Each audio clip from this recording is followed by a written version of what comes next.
Hello, everybody.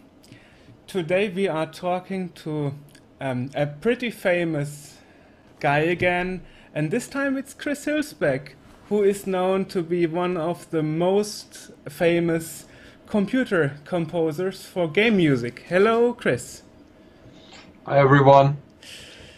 So, I guess most people know you by your name, at least saw your Wikipedia entry and played games that had music from you, featured in the 80s and 90s, like Giana Sisters and so on. So let's start with, how did you actually got into the interest of computers, and especially a composer for computer games? Yeah, well, I mean, uh, the music interest was before computers, obviously. I mean, my family was very musically oriented. My grandma was a piano teacher. My aunt played piano. My cousin played piano. And we always had like instruments in the house. So from an early age, I was really playing on the piano, and they actually tried to teach me when I was 5 years old.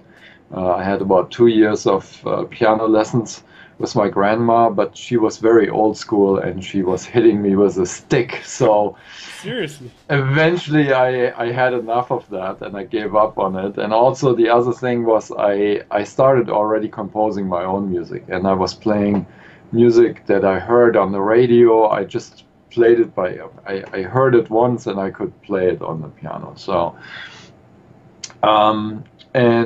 yeah, and then in my teenager years, I became interested in computers. And first, of course, I was playing video games. I had this Atari console, you know, the classic one.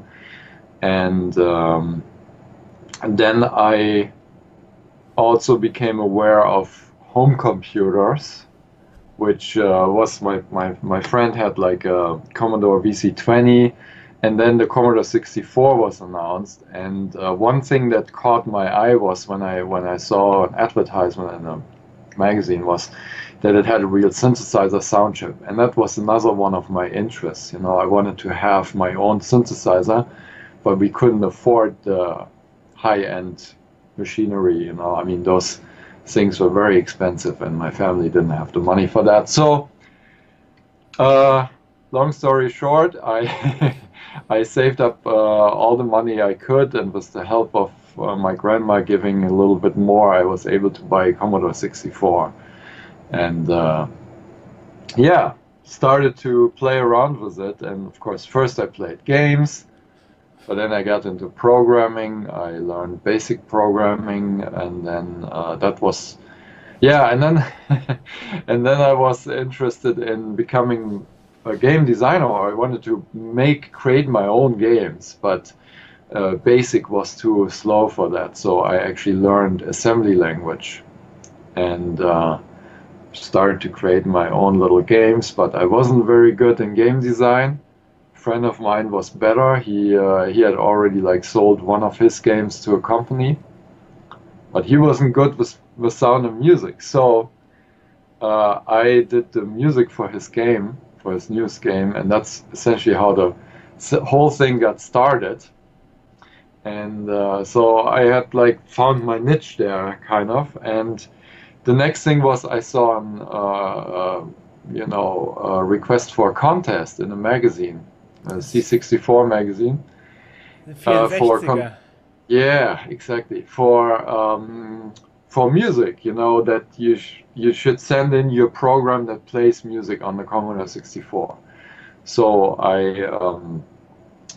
refined my music program and sent something in, and to my surprise, I won the contest. That was And Shade, right? that was Shades, exactly. And that's essentially how that started really my career, I would say. That was 86, if I remember correctly. Yes, Okay. early 86. I think I read about the contest in November of 85. And then it took me about 2 months, and I sent the music piece in on the last day that you could send it in. Wow. So it So was the a last the shot. deadline.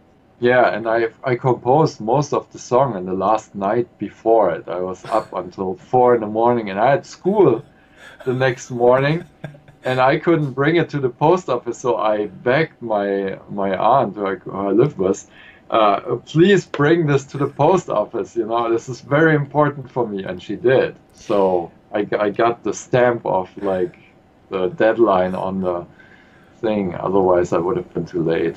So your family supported you in every way they could, even though in the 80s computers were more like a geek thing. Yeah, yeah. I mean, you know, what choice did they have? I just did what I wanted to do, and but yeah, I mean, of course, they were like supportive wherever they could. Um, you know, we weren't rich, but they made sure that I was able to do some things. Other things, you know, had to wait a little bit. My own synthesizer I had to wait until a year later, and but there I was already earning some money with my music, so yeah. Yes, from what I read, you started um, as a teenager actually to work for Rainbow Arts. Is that correct? That is correct. After the contest, I also created a music program, the Sound Monitor, for the C64, which became like the listing of the months, what they called back then. So that was another nice prize.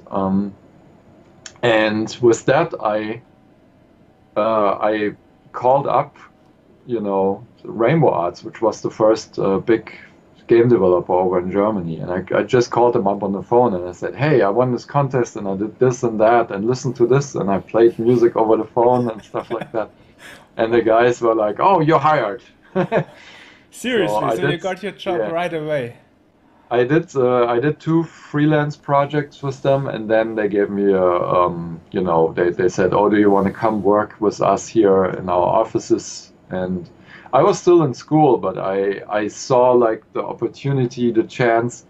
Really, I only did school, the extended school in Germany, because I didn't know exactly where I would go, you know, and what I would do. But when that came up, I knew exactly what I wanted to do, and I took it. And I was 19 years old when I joined the Rainbow Arts team. But did you do any further studies, like in the music area? Yeah, well, I mean, it, I'm not classically trained in that sense. I had these 2 years of piano lessons, but I can't really like play from sheet music. I know all the symbols though. I can, you know, I can like make heads and tails of an arrangement, but everything else is self-taught. So it's just a lot of like experimentation, and of course, I also studied some books on orchestration later to get more familiar with the instruments of an orchestra, and so I could build my own scores and stuff like that. But yeah, I do it all electronically. I work in Sequencer. Cubase from Steinberg is my preferred software now, and yeah, I mean, I would say I know a lot about music, but I can't read music from a sheet. Yeah. I see, I see.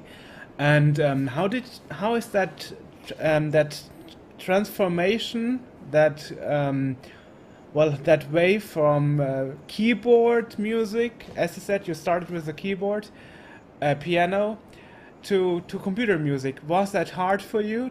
Because it's a totally different world, I guess. Because back then you had to program your music, kind of. Yeah, I mean the challenges in those early years were definitely that first off there was no software that would really help you do this, so I wrote my own. And then the second thing is like all the limitations that you have to deal with when you do computer music. You know, you have like a very limited amount of channels, so the amount of notes that you can play at the same time. On the Commodore 64, it was usually 3 channels.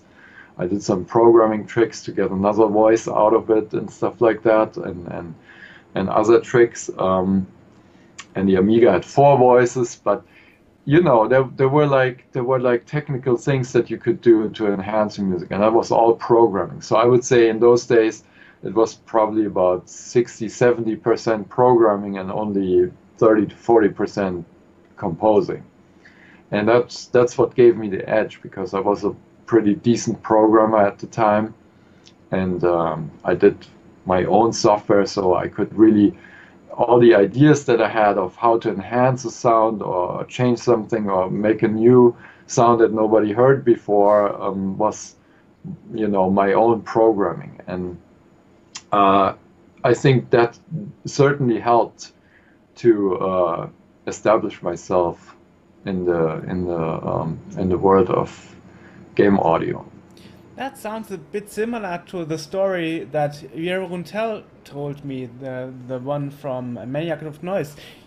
I Because I know. also did an interview with him, and he also said he had to program his own Maniac of Noise composer. And if you asked Rob Hubbard, he would tell you something similar. So, seeing that you were a bit later than them, some years, did you know that they went the same way, or did you go the same way separately without knowing what the other composers are doing at that time? Yes, I was separate in a way. So Rob Howard had already success in the UK, but I wasn't even aware of him. I became aware of him because the editor that reviewed my Shades music piece was their team and called me up and said I won. He made me aware of Rob Hubbard. He said, "Hey, you're as good as this guy from England who's very successful. So you should like keep doing this and blah blah blah." And so then I actually looked him up and got some games where he did the music and listened and stuff like that. So Rob Howard was before me, but Jaron Tell came a little bit later. The Maniacs of Noise, I would say, like they were coming on the scene about 2 years after my early success. Yeah, but yeah, But the stories are those very were the similar. times. Yeah, Yeah, those stories are definitely. very, very similar. Um, Interesting thing is when you talk about finding tricks. So what was one of those tricks you were very proud of that most of the other composers didn't do at that time? Um, I mean, there were some things that became a standard, and I don't know who invented them exactly, but I had this idea of like playing like chords on one voice was quickly changing the pitches, which Multiplexing.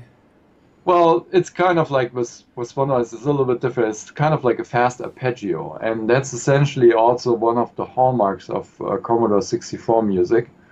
And I found out that I wasn't the first one who did it. Martin Galway actually released a piece or two before I did my version of it, but I had the idea already for a while to do it.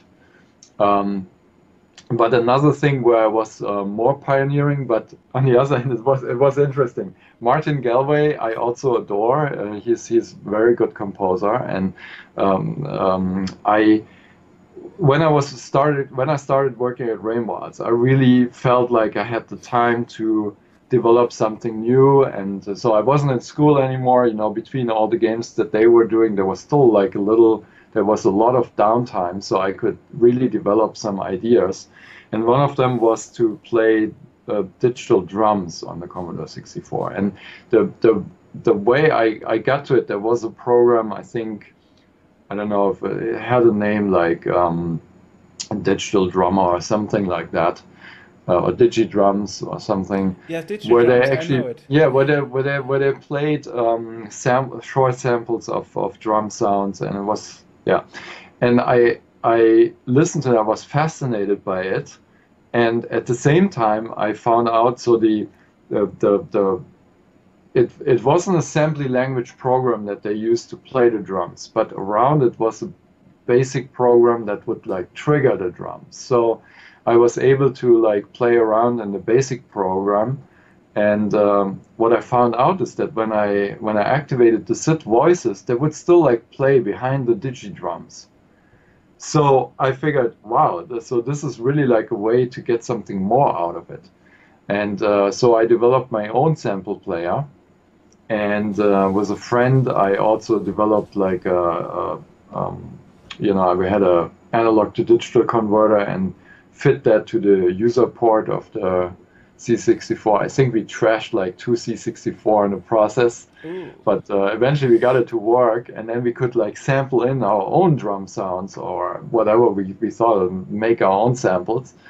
And that's really like where I think I'm not sure which one was the very first one, but I had several of the Rainbow Arts titles. I used this technique. I think the first one might have been Bad Cat or Jinx or one of them. I later also used it in my own game to be on top and a bunch of other ones. Like But Danger I Freak, was for example. yeah, I played, so I played my music with my editor as usual, but on top of that, I played these digi drum sounds at the same time. And then I had this in the summer of 87. I had this like ready to go. I had all these pieces. We were working on all these games, but the games were not ready to come out. They came out later the year around Christmas. And in the meantime, right around like September, October, another game came into the house and Martin Galway did the music, and it was Arcanoid. And Oh, he did okay. something like that. It wasn't exactly like playing the same drum sounds that I sampled in. He had more like this generated way of playing drums or something in the background, but it sounded very similar. So I was like, darn, he beat me again, kind of, you know. Oh yes, the intro is Ultimately, very classic. Yeah. yeah, ultimately my system was more flexible, and I was even like able to incorporate some bass sounds and longer drums and real samples and voices and stuff like that.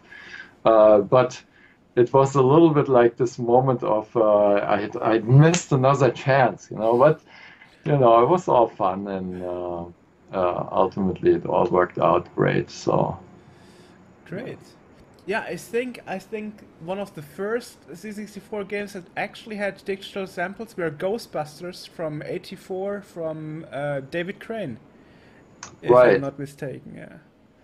Yeah, that was the same, wasn't it the same system that they used at Impossible Mission and what was the other one? Was it Space Taxi, where Yes, they I had some think I think voices that in was the there? same. Yeah. Yeah. It's the same system, and it uses like I think it uses resynthesis rather than plain sampling. So it used essentially all the features that the voices of the sound chip could do, and just like very quickly change all the parameters. So it was kind of like an in-between sampling and synthesizing, Yeah. kind of like a thing. Yeah. Interestingly, David Crane said he didn't have much fun with that system. He liked more to do Oh, a slideshow that he did later after Ghostbusters. So uh, he always found it was not so much fun to do, hmm, even though it was kind of pioneering. Um, interesting. so how would you say would you say about the quality of sampling? Because a lot of people say that those 4 kilohertz samples are not very good in quality. That is what a lot of people say, actually. What's your opinion about that? I mean, of course, they sound pretty bad, but I mean, it was what we had at the time. It was very well received, and it did enhance the capabilities of what you would get out of the computer. So, you know, it was what it was. But yeah, the quality, I mean, if you listen to it objectively from today's point of view, it was atrocious. But that's also why I moved relatively fast to the Amiga then. That was really my dream to step up to the next thing. Even though, I mean, I love the C64 and I always will have a special place in my heart, but I was always like looking for the next thing. Where could this whole thing take us? And the Amiga was the obvious choice. 4 channels instead of three, and then 8-bit samples. So you saw it from a professional point of view. Yes. I mean, ultimately, my goal was to, to make like uh, real music in a studio at some point. So that was the dream, you know. I mean, that I even had in my early teenage years. I was a fan of synthesizers sound, you know, synthesizer music. Tangerine Dream was one of my um, idols, and Vangelis and Jean-Michel Jarre and bands like that. And so I wanted to really do something like those guys. And when I saw like pictures of their studios, it was huge, you know, with like all these different keyboards and synthesizers and machines and stuff like that. So I was working towards that goal. And actually, if I just move ahead a little bit, you know, by the mid 90s, I had what I was actually dreaming about. You know, it was pretty sizable studio what we had assembled at the time. So this was in relation to when I started in 86, 87, it wasn't really that much later. It was like 7 years later I had that big studio, and I was putting out my own albums and stuff like that. So I always kept on working on this goal. Oh yes, that's true.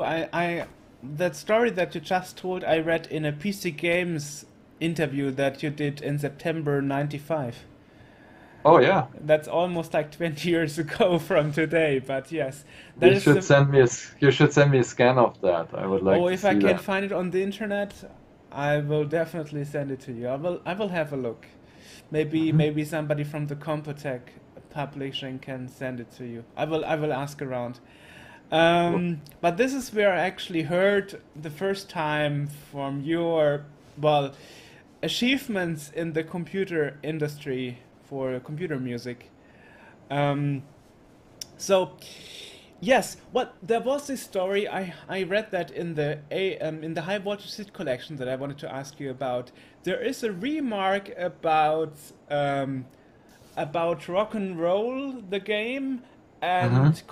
and circus attractions. There is a Hmm. note Hmm. that said that Ramiro Vaca was supposed to do the circus attraction music, and you were supposed to do the rock and roll music, but he Hmm. didn't like the circus music, and you didn't like rock and roll, so you kind Yeah, of so we swapped a little. cooperated. Yeah, How yeah, was yeah. I that? mean, exactly. I mean, it wasn't like totally defined at the time who did what, but we had a bunch of games going, and they just needed to assign people.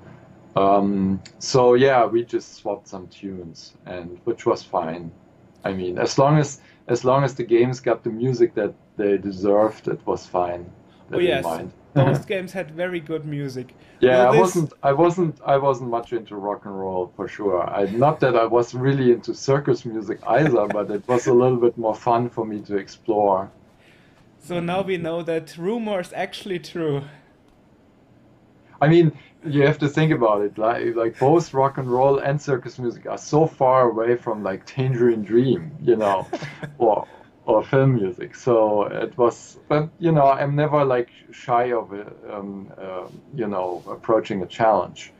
So yeah. I see. That was the reason. Um, yes. So if you look at your achievements, you also did other musics for games like Rebel Assault on the PC, on newer platforms, or on other. You also did the music for the re-release from Giana Sisters that was like 2 years ago. Hmm. So, um, what did you think about working on a project like, I think it was Giana Sisters Twisted, I don't know, Twisted Dreams. Twisted Dreams. How was that for you to work on such an old classic again? Well, I mean, they totally reinvented the game. I mean, when I saw it for the first time, I was like blown away that what Gianna could be. Was those graphics, and then they had this mode where you could switch between the two characters, and the backgrounds would like morph in real time between these two worlds, and that was quite amazing. And then immediately when I saw that, I thought like, oh, we should do something like that with the sound. And that's when I had the idea of contacting Machina Supremacy, because one of the characters is more like a punk version, you know, the Giana girl, and the other one is more like normal. And so I worked with Fabian Del Priore on the electronic version of the soundtrack, and then we gave it over to the Machina Supremacy guys who did like their heavy rock version of it. But we did it totally in sync. So when you play the game and you switch the characters, the music switches too, and it's at the same point in the composition, so it's seamless, you know. Wow. Wow. So Okay. essentially, like by playing it and switching the characters, you're constantly remixing the music. So that was a lot of fun, and I'm very happy that it worked out, because it was this crazy idea at the beginning, and I told them that, and they didn't believe it in the beginning that that would be possible. And I said, hey, let me try this, and we did some tests, and it worked out, and that's when we decided to do that. Yeah. Yeah, well, you're not only known for Giana Sisters, you're also known for Katakis soundtrack, for Turrican soundtrack, for a lot Especially of the Turrican soundtrack, yeah. and For which, by the way, I did that Kickstarter 2.5 years ago, anthology. where I did the big compilation of Turrican music called the Turrican Soundtrack Anthology, and yeah, that was another crazy project, and it kind of like tied the two parts together, you know, where I'm now was my career and then the beginning, and it kind of like fused it again. Do you still feel attached to the old games and the old music? Yeah, of course. I mean, I still do game music today. I just recently did Touchfish, which is a free-to-play on iOS platforms. And then before that, I worked on Doctor Who Legacy, which is a puzzle game for mobiles and other platforms. So I still do a lot of game projects, but I also do these other things that, you know, bring back my classic works into the future, kind of, and stuff like that. So yeah, there's a lot going on, and I keep releasing soundtracks. So.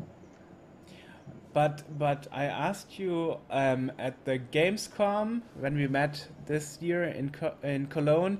You said you are not planning to return on the C64 platform. Well, I mean, if I have like plenty of time, and it would be like a hobby thing, you know, it would. I can see where it would be fun to try again, to you know, dust off the old tools and create something just for fun. But you know, obviously I have to make a living, so it's very hard to find the time right now. But it's, you know, it's something that I might revisit at some point. Yes, great. That sounds good. So you are not totally against it. You are considering it if you have Oh the yeah, time. Yeah. yeah. If I have the time, it would be definitely fun. Yeah.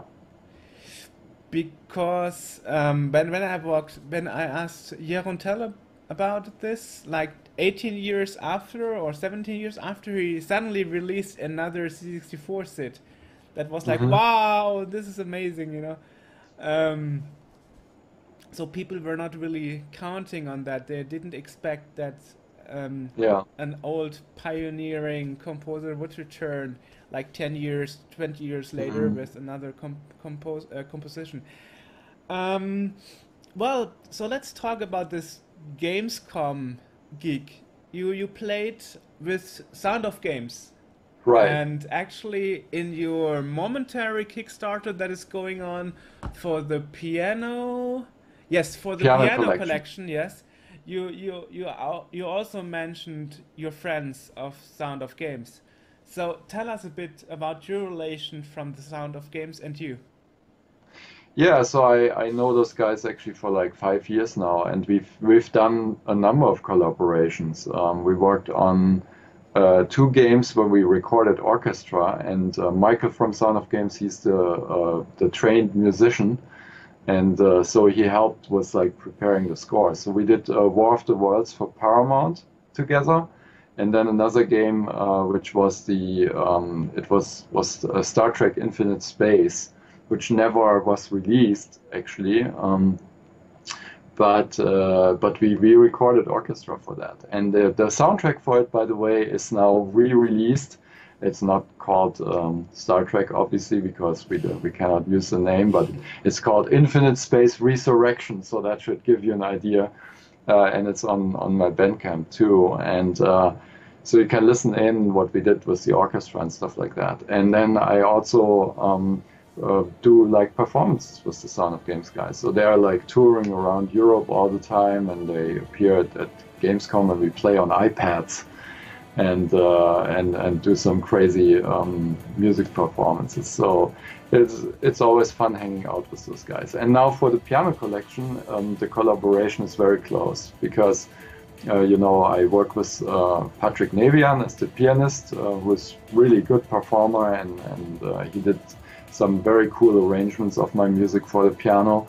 And then Sound of Games, they're doing the scorebook where we're actually putting all the scores that will be on that album. We're putting into the scorebook in two versions: in the version that is played on the album, and then a beginner's version. So if you're like interested in learning the piano and you're just starting out, you can play my music as the beginner version, and then when you get more advanced, you can move over to the version that is played on the album.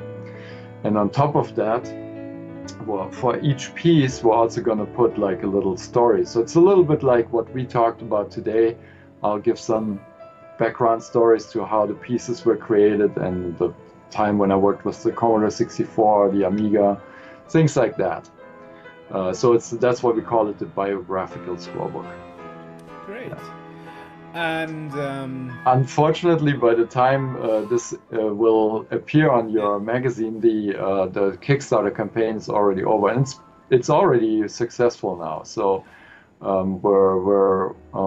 we made a lot more than we initially thought it could be, and so it will be quite enhanced.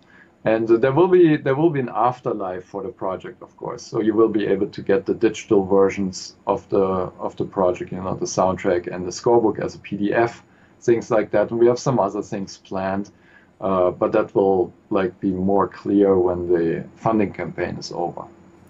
So we could add it in the description, or maybe extend a bit the video in the future, so people know where to get it from. Yes, well, I saw your live interview on the Apprentice show, and there you said this project was funded within 1 hour, if I remember correctly. 66 minutes. Yes, and which was really surprising. Yeah, you said you didn't expect it. No, you know, I mean, we set the goal relatively low because initially it was all about like how do we get the CD made and the book printed, you know. That was the goal, because we had already worked on the project for a while now actually, and we have a lot of the pieces we're pretty far already into the making of it. But yeah, it was really surprised it went that fast, and yeah, so it's successful now, and it's still climbing. We have our next stretch goal right now in sight. We're very close, so it's like, you know, it's very cool. But didn't you consider your fame, and wouldn't you think that this could happen because people know you? But it was a little bit of a gamble because it's a piano album. It's very different from what I usually do. You know, with the Turrican soundtrack anthology, I was relatively confident that the fans would really want that. You know, with it's synthesizer music, it's high-end versions of the Turrican soundtrack, and so yeah, so the goal there was much higher, but it was also a lot more work to put that together. So yeah, in fact, I had very underestimated how much work that would be. It turned out a little bit of a nightmare, but it was done. I got it done. I got it out. The fans are very happy. It won some award, and stuff like that. So yeah, but yeah, on this one, we weren't sure if and how well this would be received. So we're actually very happy how it's now developing. But seeing at this project like piano collection, there was something similar some years ago. I think it was 10 years ago, 2004, from Jarontel, who did Run 10, that was classic assembly of his and Rob Hubbard's music. Hmm. So this movement to re-release game music as classic is actually like 10 years old, this idea. Yeah. I mean, it's also been done, in Japan. There, the game music scene is has matured faster than over here. But I mean, you remember also we did in 2008. There was this concert done for my music in Cologne, the Symphonic Shades. And so full orchestra and choir was playing my music, and that was definitely one of the highlights of my career. But yeah, I mean, it's just the it shows also that the music has like a lasting appeal. It's not just those games and the sounds that were coming out of the computer at the time. So It, hello again, people Chris. have like a Hi. deeper connection Hi. with it, Thanks and for that's taking I the think that's time. fantastic. Like, Oh, you're could have never welcome. dreamt And yeah, it's about been very how busy in this the would play last out. week, So and I'm a little bit exhausted, but obviously very, very happy about the result that we achieved. I bet. I mean, I've received tons of emails from Yeah, you we in the kept the last updates couple of coming, weeks. and I really love my, endeavors with Twitch. That's been so much fun, and I want to do more. In fact, we're gonna have plenty of classic Let's Plays from my projects from the early days, and up until newer things that we want to do in the next few weeks. And first, we're going to start with all the games that where pieces are featured on the piano collection, and then we're going to move on to other stuff as well. So you are playing Katakis and so on? Yes, in fact, we're scheduling right now. The next one will be R-Type by the end of this week. So And you play the game by itself or just the music? we play the game, and yeah, I don't play it myself. Adon Zoli, our writer, is playing it actually, and but I do comments, and we also have guests in the live shows, and they will also be archived to a YouTube channel later. So it should be fun. What's the URL to your Twitch channel? It's twitch.com/c_Huelsbeck. Of So course. Okay. C underscore in my last name. Yeah. With the OE rather than the UE, O. exactly. Yeah. Yeah, Rather than instead of the U with dots. Yeah, the umlaut U is not that common in English speaking countries, so I opted for the UE, which does basically the same thing. I mean, most Americans speak it Huelsbeck, but that's fine with me. Ah. Yeah, like my name. I have the same problem. Mr. Joerg Droege. Exactly. Yeah. Nice, nice. Um, Wonderful. So, by the way, are you named Christian originally, or is it a abbreviation, or are you really Yeah, called it's an Chris? no, I like Chris, the short form, but my long name is Christopher. Christopher, actually, not Christopher. Christian. Christopher. Yeah. Okay. Yep. I bet nobody Not knew that Christian. before. Yeah. Great. No, but you can call me Chris. That's fine. Okay. Wonderful. So, yes. Well, prior to the recording, you told me that you actually got in touch with the Let's Play community or with the idea last year on Gamescom. Yeah, but that wasn't the reason why we started this for the piano collection. But I was amazed last year when I was at Gamescom how popular the Let's Play community is. And then when Audon suggested, oh, we should do a Let's Play of your classic games, yeah, that sounded like a good idea, and that's what we did. We did two already. We played Giana Sisters and Hard and Heavy, which was the official, unofficial follow-up. And now we're moving on to the next C64 and Amiga games. Wonderful.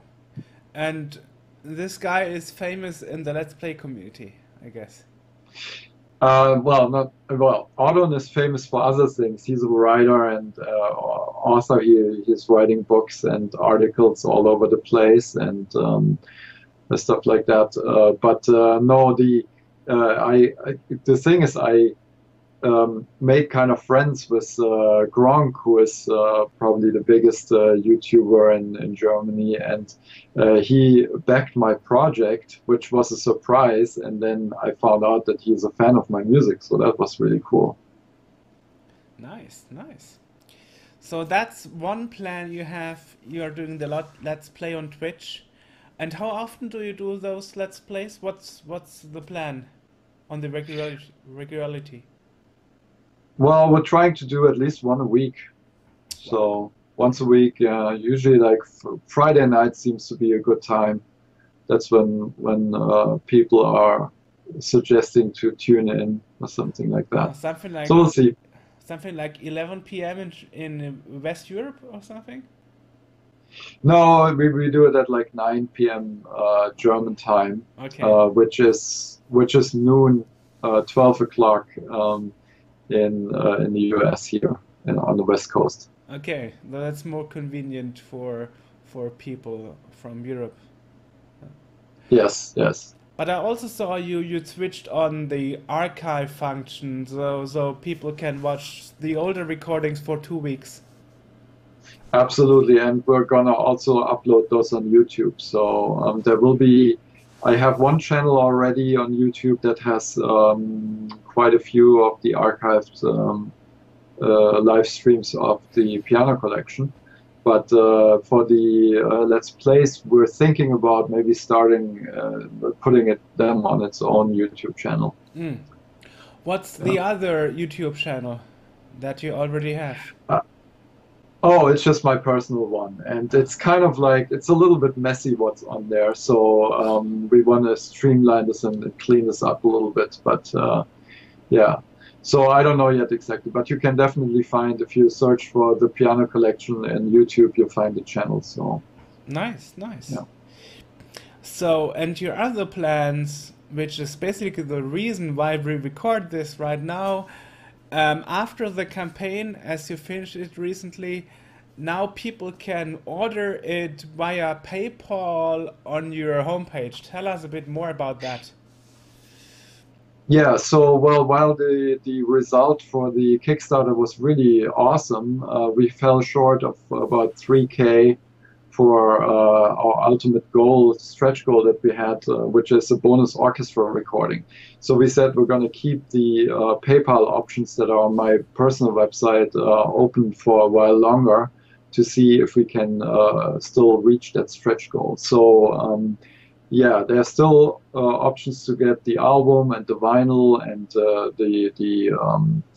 the PDF version of the scorebook. Everything is still there, available, and we keep that open for at least a couple of weeks, if not a few months, while we're working on the production, obviously.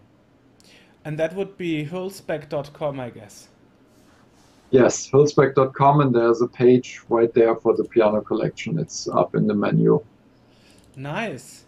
And the orchestra will be done with Sound of Games. Yeah, I have my friends from Sound of Games. We've done like 2 projects together. One was The War of the Worlds, and the other one was Infinite Space, which we recorded together in Macedonia. Was a very cool and affordable orchestra there. And we're planning to do the same thing for that bonus track for the piano collection. Nice, nice. Um, so what else do you plan for the piano collection? I think you also make a dinner you mentioned. Any news about the location yet? Anything you can tell, or is that all a secret yet? Yeah, so that piano dinner will happen just before Gamescom on Tuesday, August 4th, 6 p.m., so 18 o'clock German time. And well, we won't tell the location yet because otherwise we have like potentially a lot of people showing up who didn't get a ticket or something. But we will that communicate that later, obviously, to the backers. But we still have seats for that piano dinner, by the way. So it's also in the on the same website. And but more importantly, one part of the stretch goals that we already reached was that I will compose a brand new piece as a bonus track for the piano collection. So I will sit down, you know, brush up on my piano composing chops, and then Patrick will play it, and then that will be included. So brand new piece is already confirmed.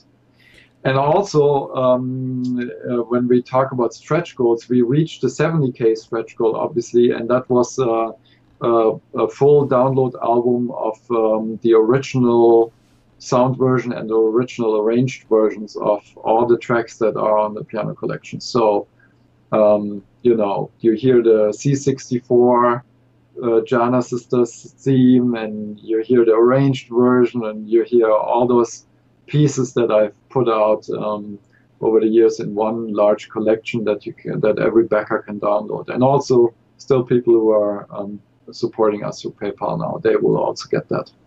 Will the original tunes be played on the original hardware? Because especially for the C64 SID, you can still hear some difference between emulation and the real one, if you have good ears. Absolutely. Yeah, it's totally real C64. We have an awesome friend who has all these C64, and I think he has like over 30 SID chips. He's a real crazy fan and of SID sound and stuff like that. His name is Sid Spieler, and for the campaign he also made like a stereo recording of Shades, which we will probably distribute to the backers this week as a download. I And think he also did release music CDs, right? yes, he does these retro fan CDs or albums for SID music every now and then, compilations. Yes. I think I have one of And them. Let me see. 1 second. Could be, yeah. Let me see. I think I have one here, right next to me, because I was ordering one. Let's see.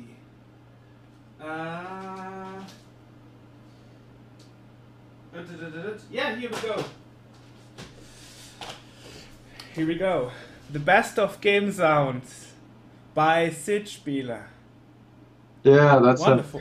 So yeah, I mean, he's really an enthusiast for this stuff, and he's got the equipment, and the results that I've heard, they were very, very cool. So I'm really looking forward to put all this this additional Bandcamp album exclusive for backers and PayPal supporters. I want to put that together. That will be fun.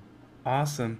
Yeah, I see on the background of the case that he actually writes the revision of the sound chip that the music was composed for, and it even plays on the correct speed and his C and Paul. So he is very, very detailed when it comes to the game sounds.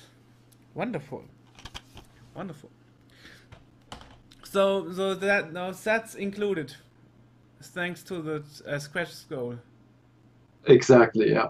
That will be included as a download album, and yeah, that should be fun too.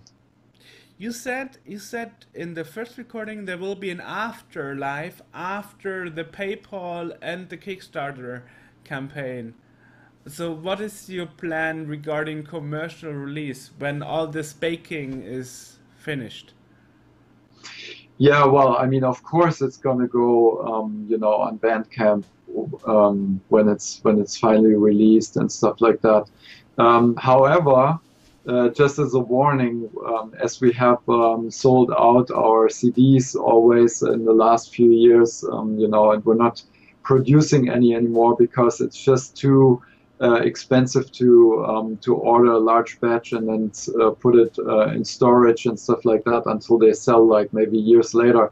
So essentially what's happening there is we're going to have the amount of backers and supporters, and we're going to order the appropriate amount to send that out with a reserve, obviously, for lost packages or team members and stuff like that. But there will not be or there's not planned to do an additional production of CDs. So if you really want to have CD or vinyl, you have to back the project or support it via PayPal now.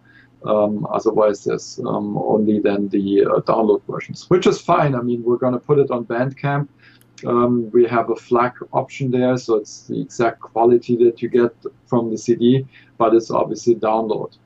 And I mean, my fans are supporting me on Bandcamp. I have all my old albums on there and stuff like that.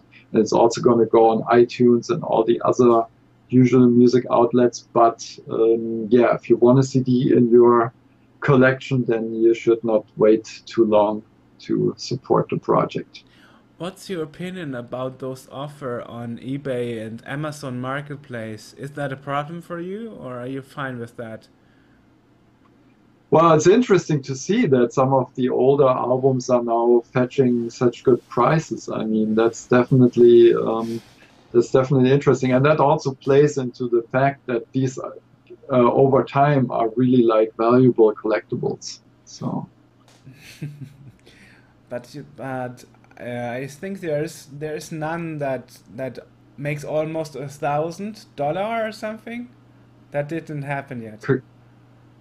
No, that not. But I've seen some Turrican soundtrack anthologies go for like several hundred, which was amazing.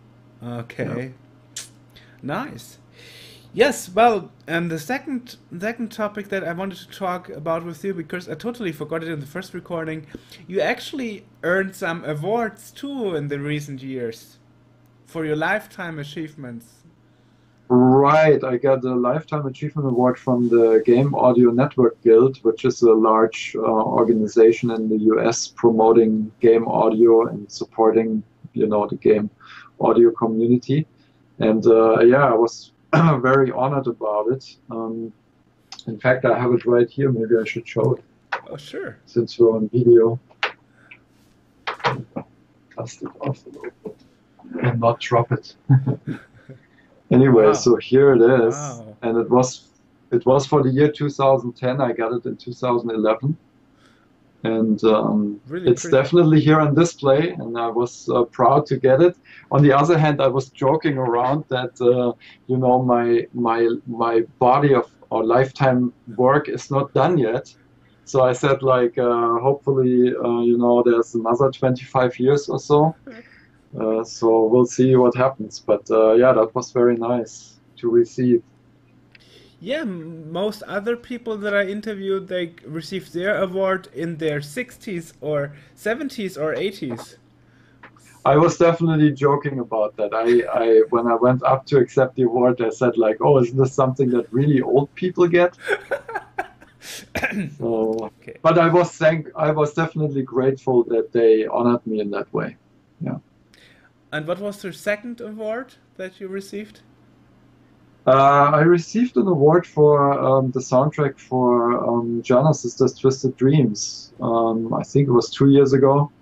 Was it the German Developer Prize or something like that?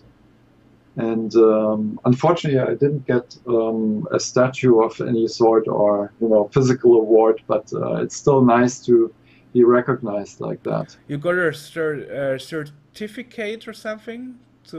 I did not even get a certificate. I think you can like contact them and pay for something, and I didn't want to do that. But yeah, no, but the developer Black Forest Games, I think they got one. So Ah, They basically have it in their offices to look at. nice, nice. And Yeah. it can be bought on Steam. Right, Giana Sisters Twisted Dreams is on Steam, as is the soundtrack now and stuff like that. Yeah. And there's a second one too, I saw. They have like some downloadable content, so it's like an extended version of the game.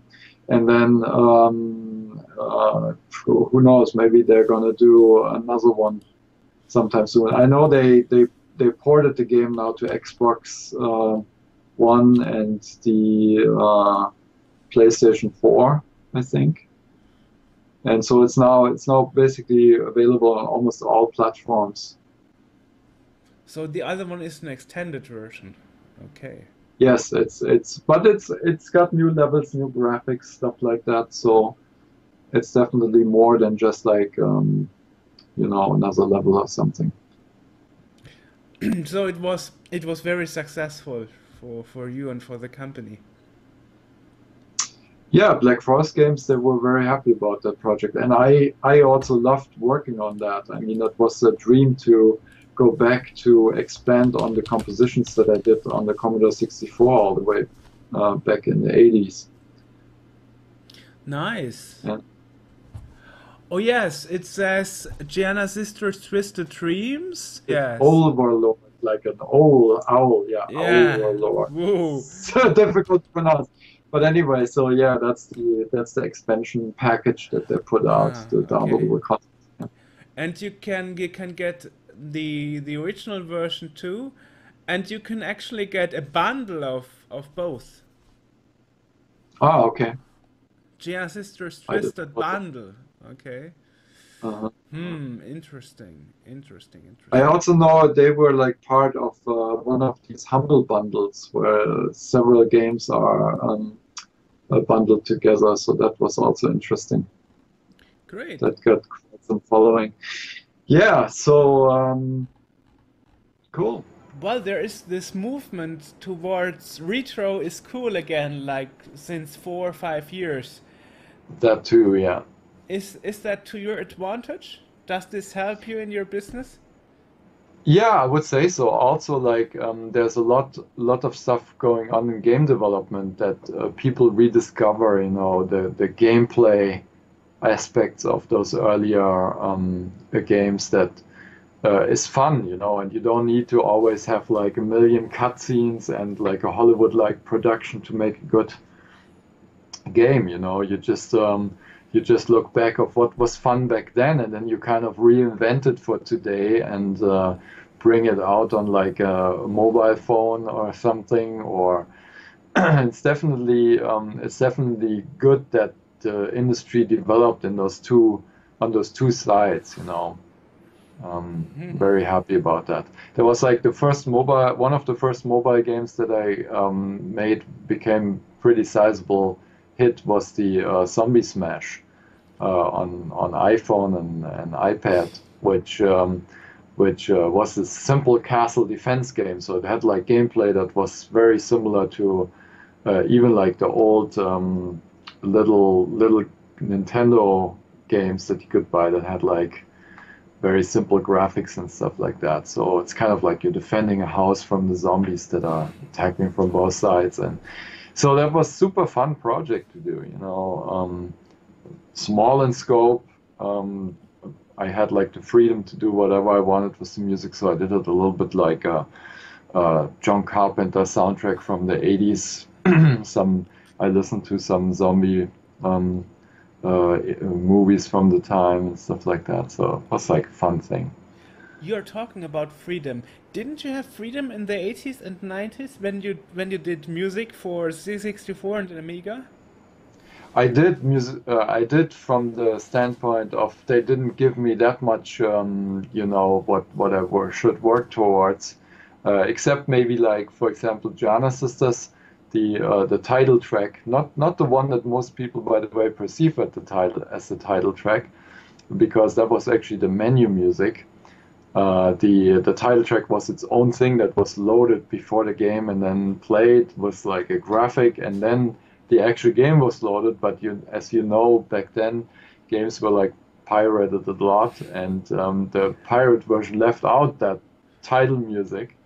So it's interesting that most people refer to that menu music as the title, which it wasn't. But the title music actually is inspired by Madonna, True Blue, because the boss of Rainbow Arts requested that. He said, "Oh, can you make a music that sounds like Madonna's True Blue?" And I did something similar. So, yeah.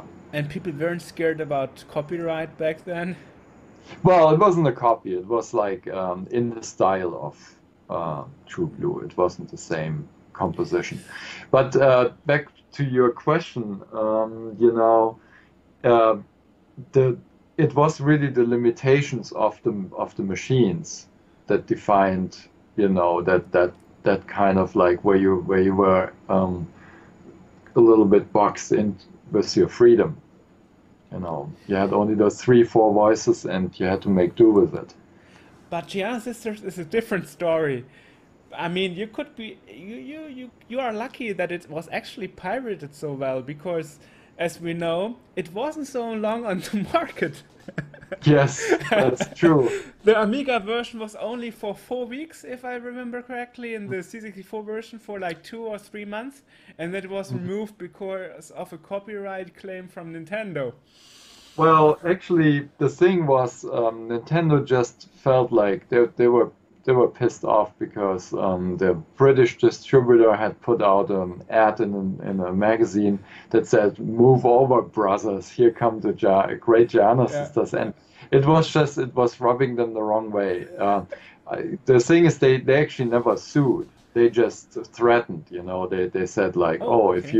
if you don't take this off the market or change it or whatever, we're gonna do something," and that was enough to scare them. Um, That's, by the way, where the follow-up of Giana Sisters, they reinvented it and called it Hard and Heavy, and remade the graphics so they're like little robots and not something that resembles Mario Brothers. So, Did it also have your music inside? yeah, Okay, I do music okay. for it too. Yeah, yeah. Well, so anyway, this game now, this Giana Sisters game, is a rare title for collectors. Yes, Especially the Amiga version. to get an original version, yes, I can imagine. And I'm kind of like I don't have a boxed version. Must have like been lost in one of the moves, Oh. throughout the decades, going to the USA, and yeah, I know I had versions of this game in my hands, and I owned them, but they're kind of lost. Yeah, and it's amazing when you look on eBay what some of these nowadays go for. Well, 600 euros, 800 kind of Mhm. sometimes. Ooh. Yeah, it's those rarity things. Well, this was actually one of my next questions. Why did you move to the USA?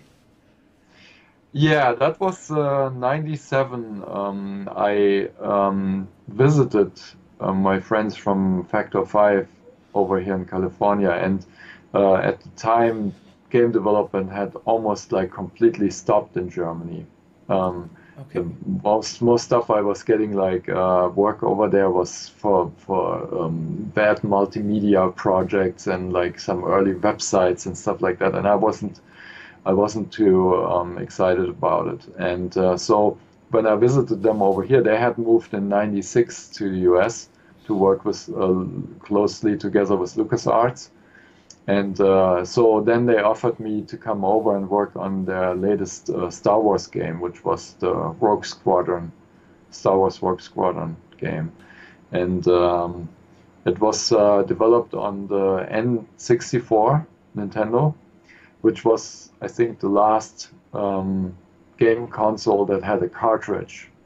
So it hadn't a CD like the PlayStation already had. So they needed somebody who could create the Star Wars soundtrack with, sequence essentially. It's very similar to what you would think like we did music on the Commodore 64 and the Amiga.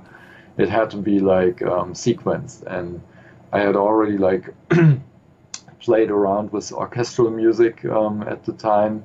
I did a project on the PlayStation called Tunnel B1 that had a very like cinematic soundtrack.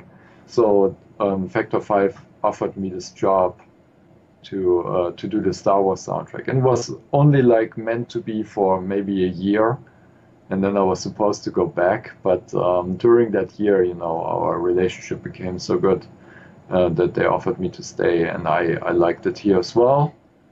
I really like the weather. It's nicer in California than in Germany, but I miss the food. I miss the German food. So there's always like trade-offs. I see. Yeah, well, there's always advantages and disadvantages. Yeah. Well, we have to see that 97, 98 or something, or a bit earlier, the time changed. I mean, most games from my childhood, I remember on the PC at least, they had like normal music from the audio CD playing or something, not really synthesized music anymore. So how did you adjust to the change of the music style and the composing? Oh, I was fine. I mean, you remember I assembled this studio to do my albums.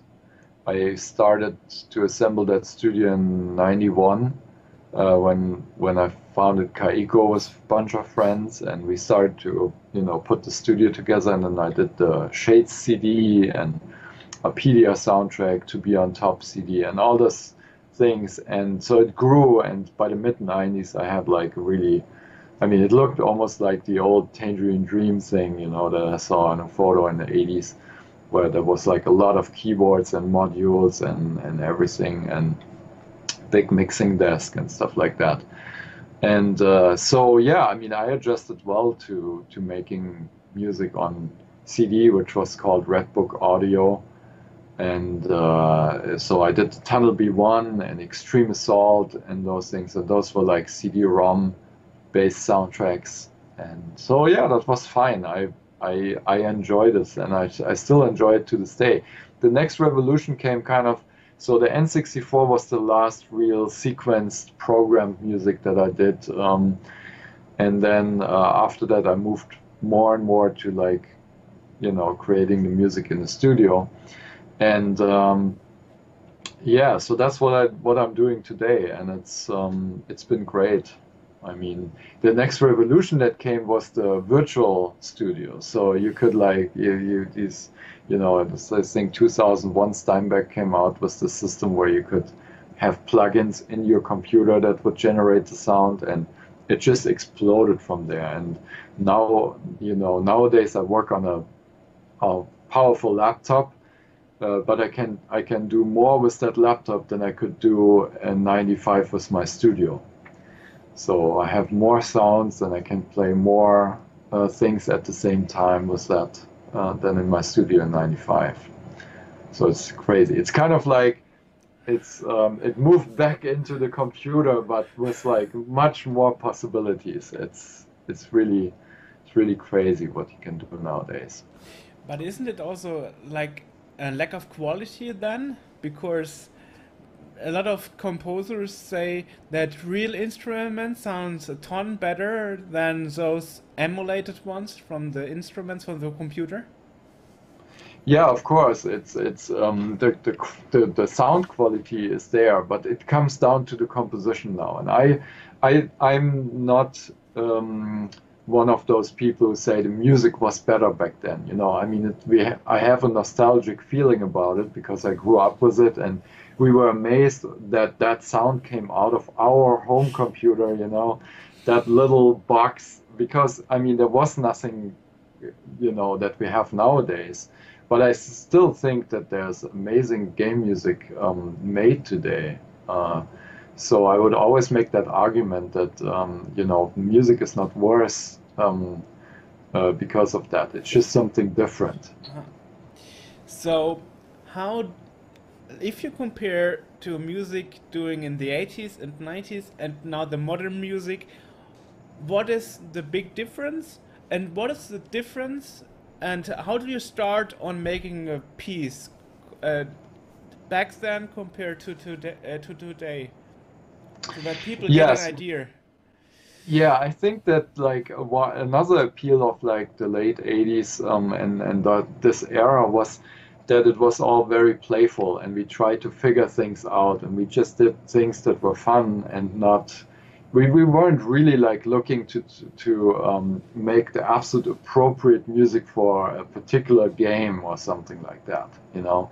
Whereas today you really look at it and you say like, okay, what kind of sound or music do I want to do to really enhance these visuals that I'm seeing?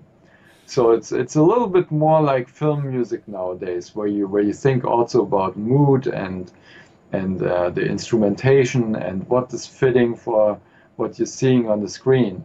Um, so those are like the two different things. But yeah, I mean, if I go on a project today, I also look hopefully at some visuals that are already there.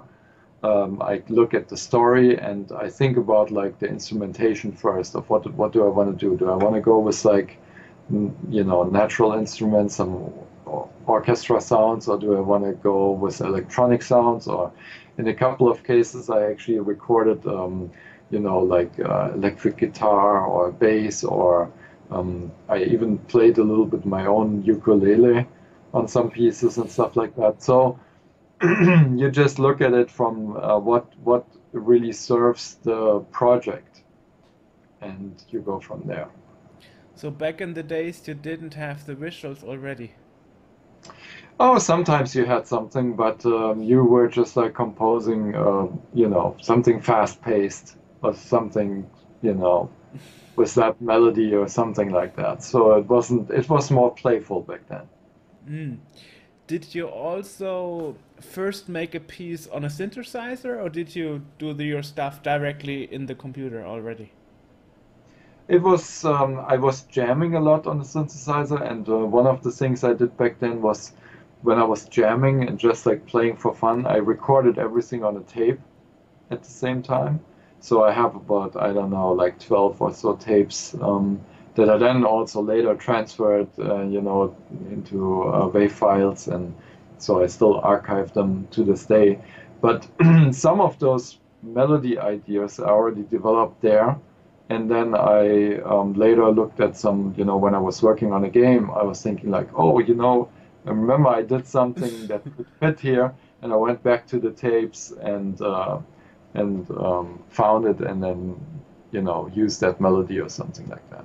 And then in some cases I would also like start out on my editor program and just like create some cool bass sound with a groove going on, and then I would play over that and things. So it was different at times, but often when I compose I just sit down with like a piano sound and I play a melody with some chords or some bass progression and compose that way. So, what do you think is your most successful music piece in game music history? So I think it's got to be the Turrican 2 title, right? I mean, that's probably the one that most people know and that has the most fan support, I would say. But that was on the So Amiga, right? yeah. Because the C64 version was from Markus Siebold or something? I'm not really sure. Yes, the C64 version of Turrican I did very little music for because I had already moved to the Amiga, and I was very busy with that, and yeah, I didn't do that much work for the C64 version. And also the Manfred Trenz, he was not much into the music anyway, so he had less music in the Commodore 64 version than Amiga. He concentrated more on like some specific pieces that he wanted in there and more sound effects and stuff like that. That's an interesting thing to mention because the Turrican version for the NES was solely done by Marcus Trent, including the music, and it sounds really square because he Yeah, was not really into the music back then. I know. He he I guess he also felt like he wanted to create his own game and you know in his own idea and not like deal with anybody else. He thought he could do it all. and so that's probably how it came about. How was it to work with Manfred Trenz? Because I know a lot of people wanted to interview him, but he is not really the guy that is into interviews so much. Yeah, I mean, Manfred was like a very individual character. You know, he wanted to do his own thing. Mostly had his vision, and he did it with a lot of. I mean, you know, he had this drive of like always pushing himself forward with the programming and stuff like that. Um, I wish there would have been a little bit more collaboration or something, but you know, it was what it was, and yeah, um, yeah. I haven't talked to him in a long, long time actually. Yeah. And you also worked for Electronic Arts. I think you told me some years ago, right? Was it Electronic Arts? I'm not sure if I did anything with them. I did the War of the Worlds for Paramount Ah, Interactive. okay. Um, but yeah, like I mean, we with Factor 5, it was a lot of collaboration with LucasArts. Ah, LucasArts. Okay. Yeah, that was probably it. But yeah, I mean, it's been crazy. Like how I did like over 80 games or so now, and it's been quite a ride. And you are still planning to do more. Yes, of course. That's very nice. So, I'm still hoping and working towards maybe doing some film and TV work.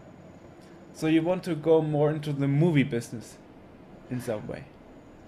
Yeah, I mean, like that would be a nice addition to like the whole thing, you know, like developing over the years and stuff like that. I like to work to visual media and you know, video games are like one factor, but also like film and TV would be cool. So maybe someday one of my fans will become a movie director and think like, oh, I have to hire Chris for my.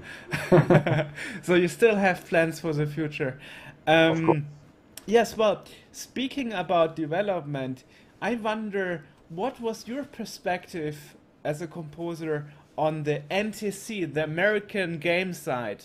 Because you know, especially for C64, there was this speed problem, and the composers in America they really didn't do digital samples compared to the Europeans. And I did an interview earlier this year with Chris Crick from Epix, who was sound manager Hmm. at Epix, and before at Lucasfilms, before they were Hmm. renamed into LucasArts, and he said he never did digital samples because he felt that the quality of the samples that Hugh Yerontel and Rob Hubbard did were too low to cover his idea of quality.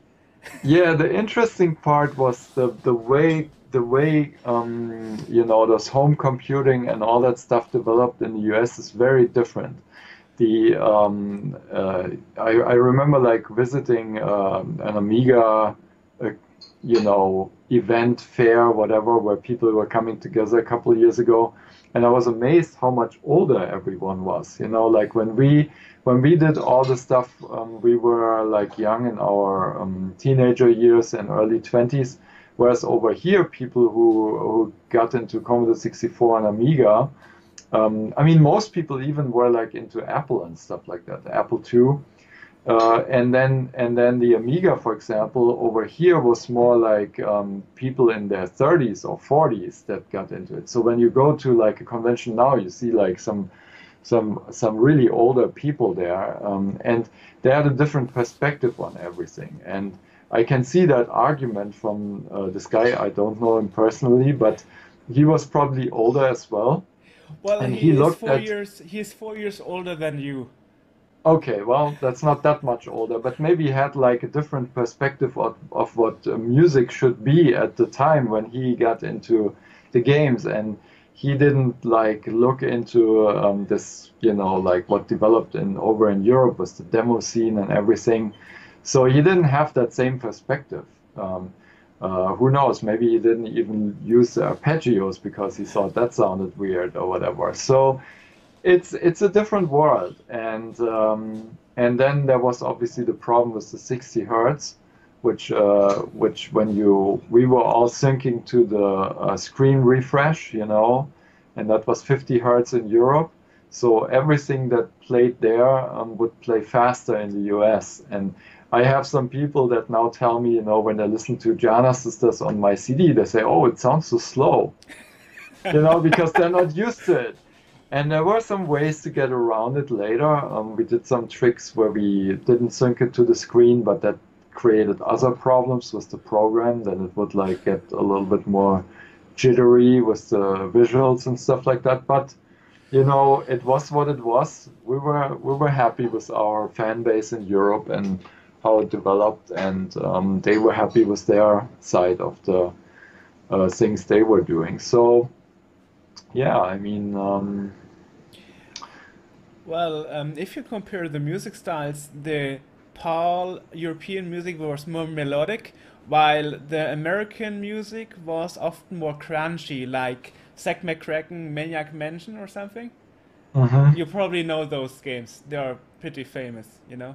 Yes, yes, and this is also like reflecting on generally in the American pop culture. You know, we were when we were growing up, our music was shaped by like music from England mostly, and the music in the US was much more like heavy metal, kind of rock oriented stuff like that. So, it, I mean, it is a different world in a way.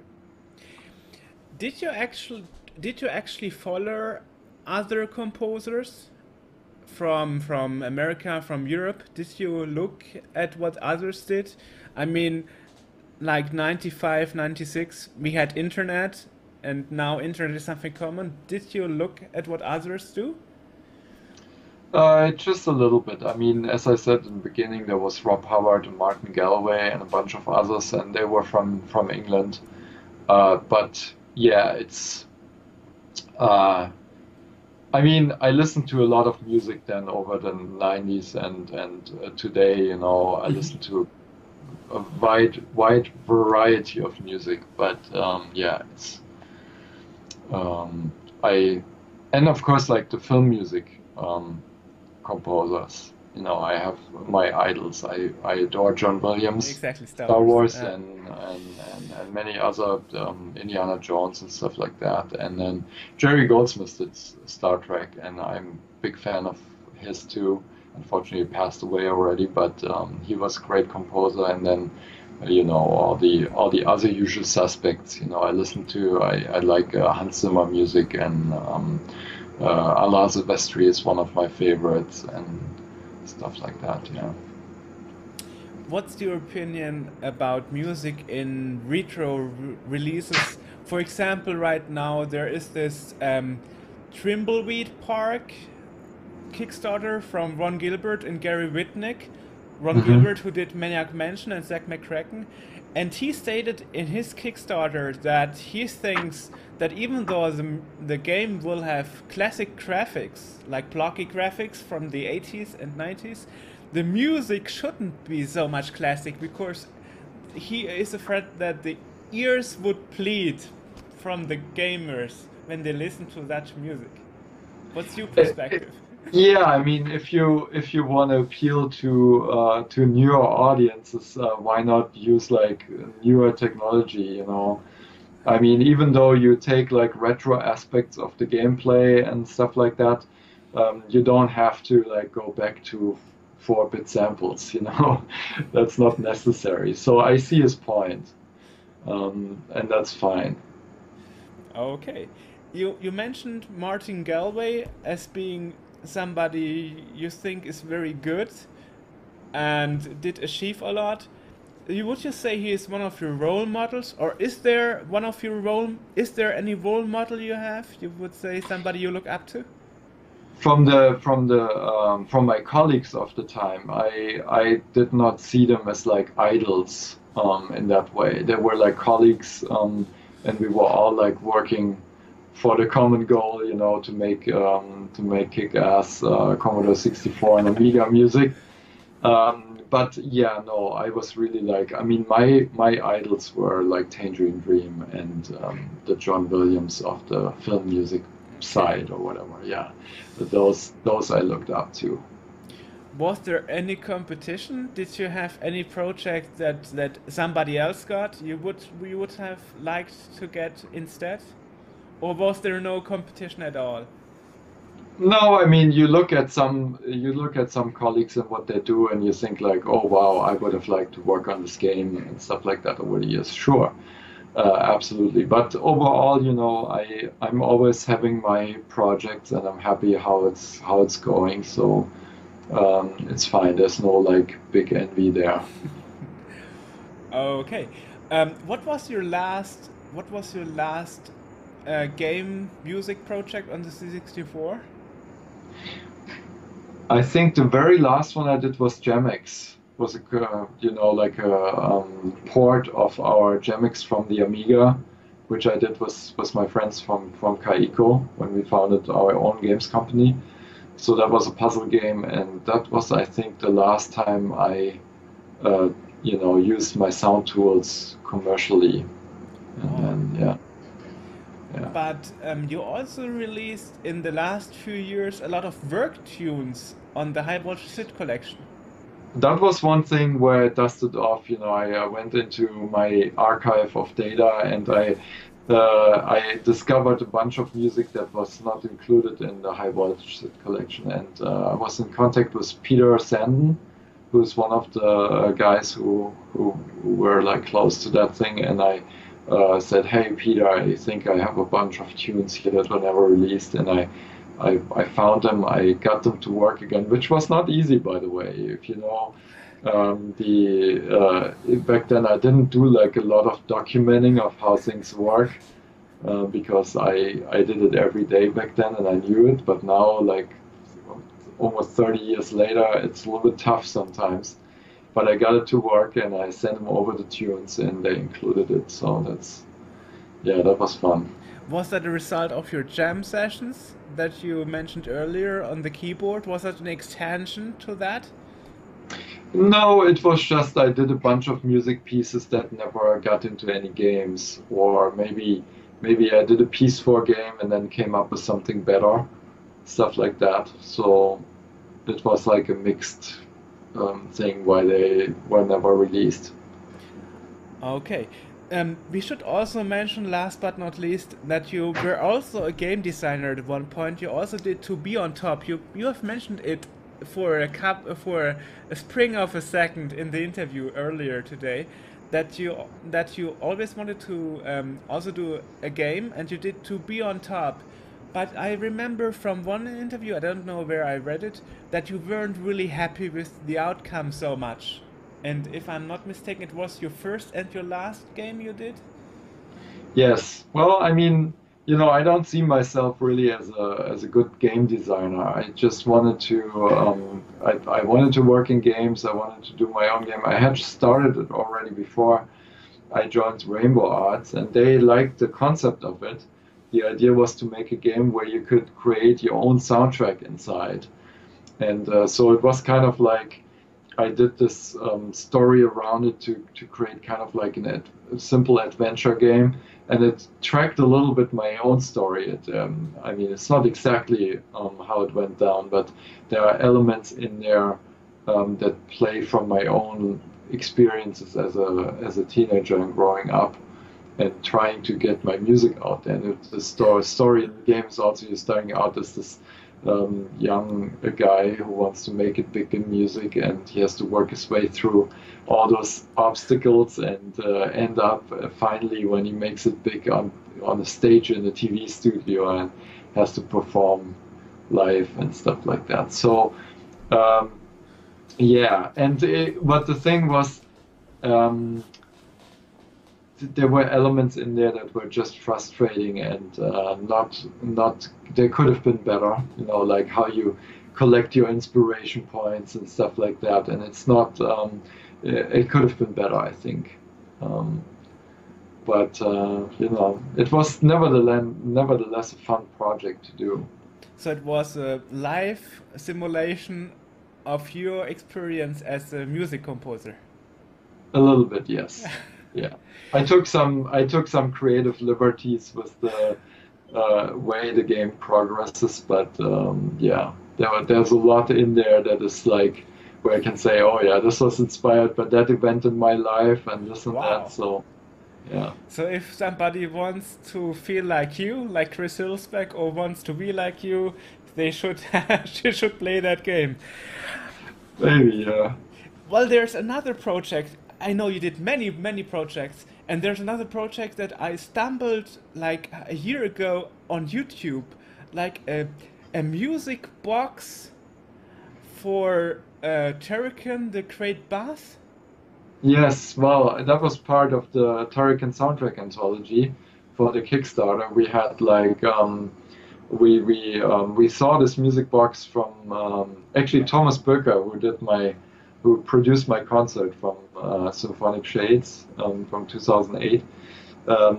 He made me aware of this music box that had been produced in Japan for Final Fantasy, and it's this like really high-end music box, and we thought, okay, could we do this? And then we thought like, okay, maybe we'll offer this for like the high-end backers of the Turrican soundtrack anthology, and they like all wanted to have it, so it was really great. And we did 20 of those. 5 were for the team, and the rest went to the backers. And yeah, you can find that on YouTube, and it's quite remarkable.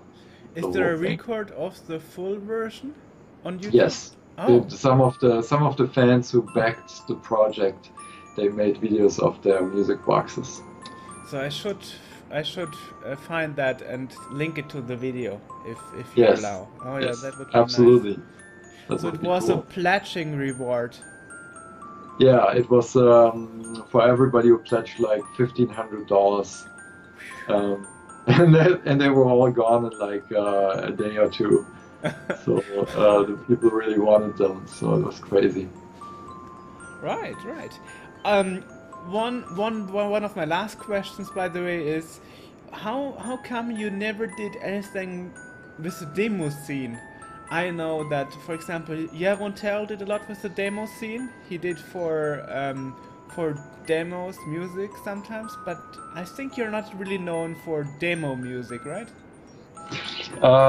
Yeah, no, I was a little bit too early for the demo scene. I think I started work at Rainbow Arts when the demo scene was just becoming something, and you know, I was then uh, you know, working on games, and I never got into that scene. I went, I think, to one party a couple of years after I started working at Rainbow Arts, and that was it. All right, so you never had really a part in that because you were already Uh, busy with the gaming business. yeah. It's great. So, may I ask you, what's your project plan after the piano collection? I don't know exactly yet. There's a bunch of game projects waiting, and I do a couple of other things, but usually the stuff that I'm working on a current basis I cannot talk about Oh, because of sure. contractual things. But yeah, there's some more stuff in the works, and I have other plans as well, of course. So, are you at the moment a freelancer or are you hired Yes, somewhere? You are a I'm freelancer. freelance. Yeah. Okay. And do you think it will give you some problems if this retro hype is going down, or are you fine with your situation and you think this will be ongoing forever, or do you have a backup plan? No, I'm good. I'm just doing my thing. All right, So right. Um, so this were all my questions actually. good. Um, so what are your final words to the people who read that, to your fans who see that video? Yeah, so well, thank you so much for supporting me over all these years, and I hope I will do a lot more projects and soundtracks and other cool things. And yeah, I'm always happy to interact with my fans, Facebook, Twitter, they write me, or we get together at Gamescom, stuff like that. Yeah. So thank you so much, Yeah, great. Thanks and for. thank you for this interview, and Well, I hope your viewers enjoy it. oh, I'm sure they will. Yes, thank you for allowing me to interview. That was very nice. Yeah. All So, right. so see you then. Un Bye. until next time. Next Okay. time. Bye, Bye guys. bye.